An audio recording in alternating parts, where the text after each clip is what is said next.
In this exercise, we will cut the reference into pieces and draw each piece separately over the next 9 videos. This method helps identify mistakes and improve skills in shading and proportion.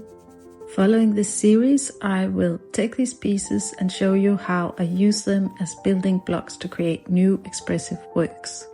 Grab this reference from the description below and let's get started. Here's the first piece. As you can see, I've taped down the side to keep that little edge clean. I'm going to be starting with some graphite powder, which I'm just going to grind using this little sandpaper block here, creating some graphite dust with a medium softness graphite stick. And I'm going to apply it here with my paintbrush. The point of applying this with a paintbrush is that it's very easy to erase. Instead of drawing outlines where I want these tufts of hair to go, I'm just going to create the background blurry, very light gray tone that you see here. And then I'm going to erase into it where I want those highlights of the hair to come in. So you can see that it erases very neatly as it's applied so softly. And that's kind of the point of starting with the graphite powder. Just going to give all of this area here a very faint coat of this graphite powder to give it that blurry background effect. Down here we've got a bit more of a darker shade of gray, so I'm going in a little bit more heavy there.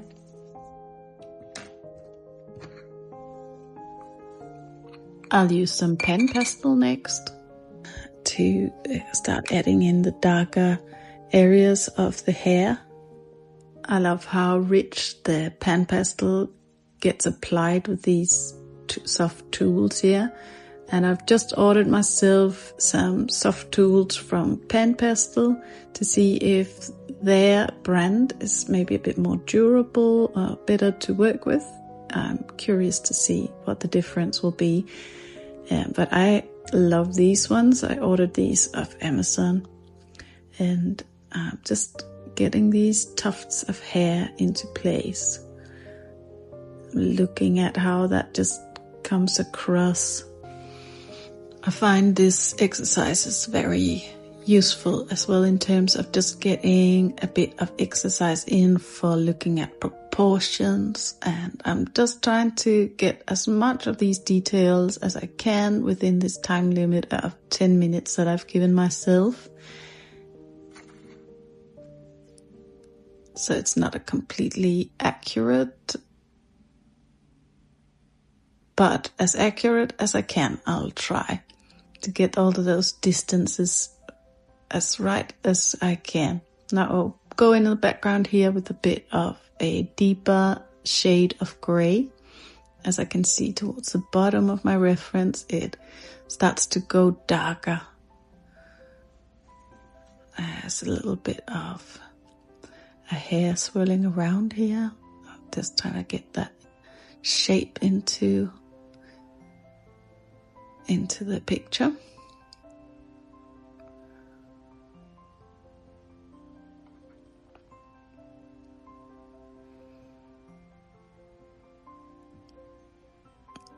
I've got some tufts of hair coming through here. It gets a little bit blurry in the middle, and then it joins up with the other tuft of hair down below.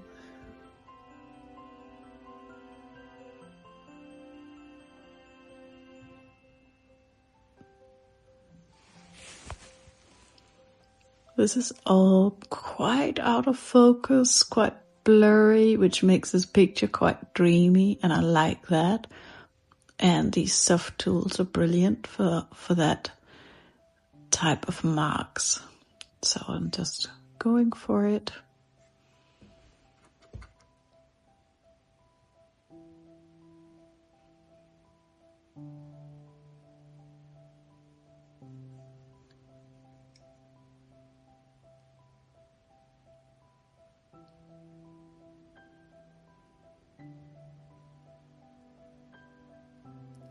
I've been wanting to spend some time on detailing hair for a while, so this is finally my chance to do that. I find with the expressive drawings that I've been doing so far that I've never been able to really play around with hair that much, so this is quite satisfying. Scratching an itch I've been having for a while.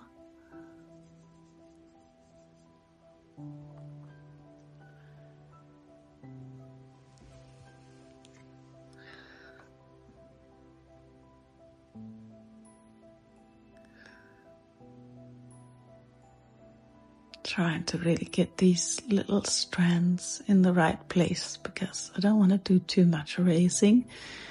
I'll run out of time.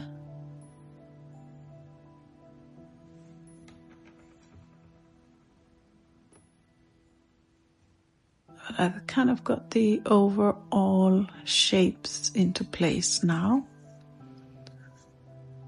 I think I want to add a bit more of these darker strands of hair in now. I normally save this bit right to the end, but I know these bits are gonna be the deepest shade of dark that I've got, so that's why I'm bringing the pastel pencil into the picture.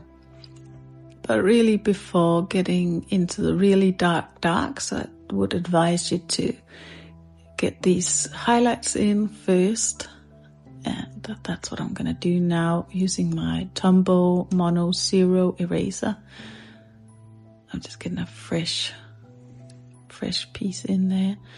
And yeah, just adding in these really bright highlights now.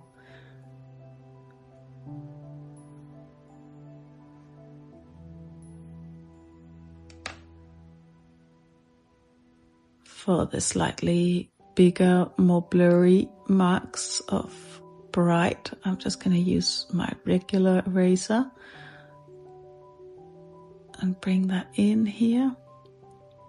For some, there's another one down here, down below. I'm just trying to get these blurry marks in place. The highlights. Trying to capture that glowing, that feeling of the hair catching the sunlight and creating that glowing, that halo around the head of this reference. But I can't get lost in this process too much as I'm running a little low on time now. So I need to get the rest of these details in place.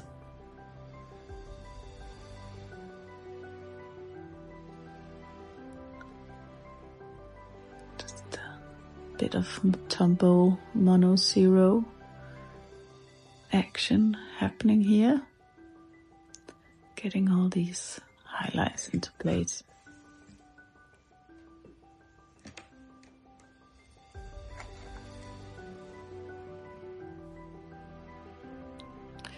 And I just want that dark tuft of hair to get even a little bit darker still. Got some very soft blurry lines that I'm going to try to include and bring in as well.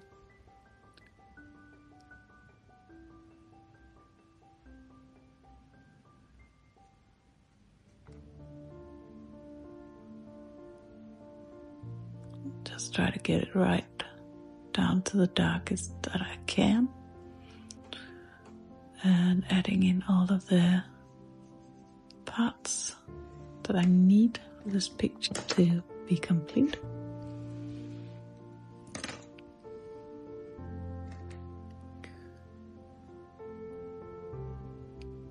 I'm gonna hurry up and try to get these highlights in before I run completely out of time.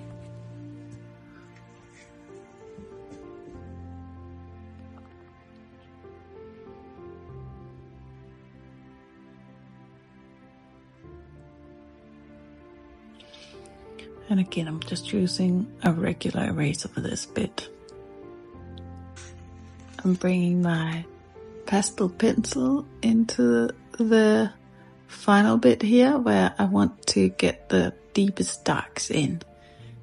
The pastel pencil, I've got a new one here, I've just ordered some new ones, is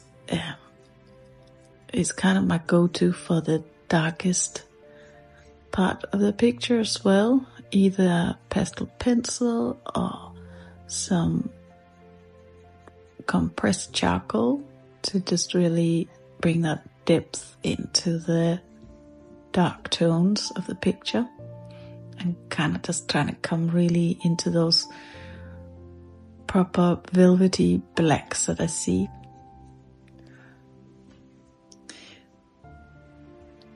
Grabbing hold of my Tombow Mono Zero again and just trying to get these hairs in.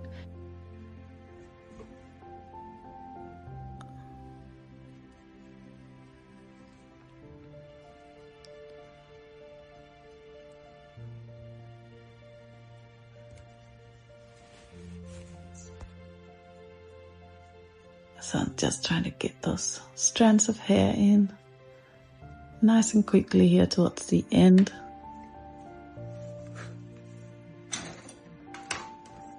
And I'm nearly ready to test it out. I just want to add a little bit more details here with the blending stump. I just noticed there's some quite blurry strands of hair that I've left out, and I just feel that they will add a little bit of detail right here and make it feel a bit more complete. So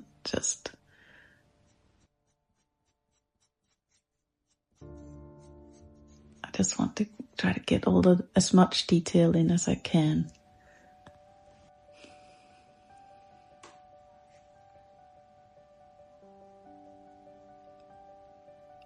A few more highlights here.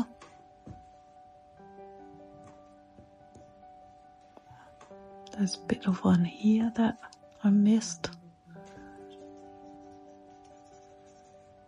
I'm just coming in with my blending stump to darken this background shadow a little bit, and pastel pencil. It's time to stop now. So as you can see, I'm struggling to stop myself, but I just quickly want to do a little bit of darkening in the darks as the final touch. That's normally the way I end each drawing, with a little bit of increasing the contrast in the dark areas of a drawing. Once I've completed this step, it'll be time to step back and see what we've got. Here's the moment of truth.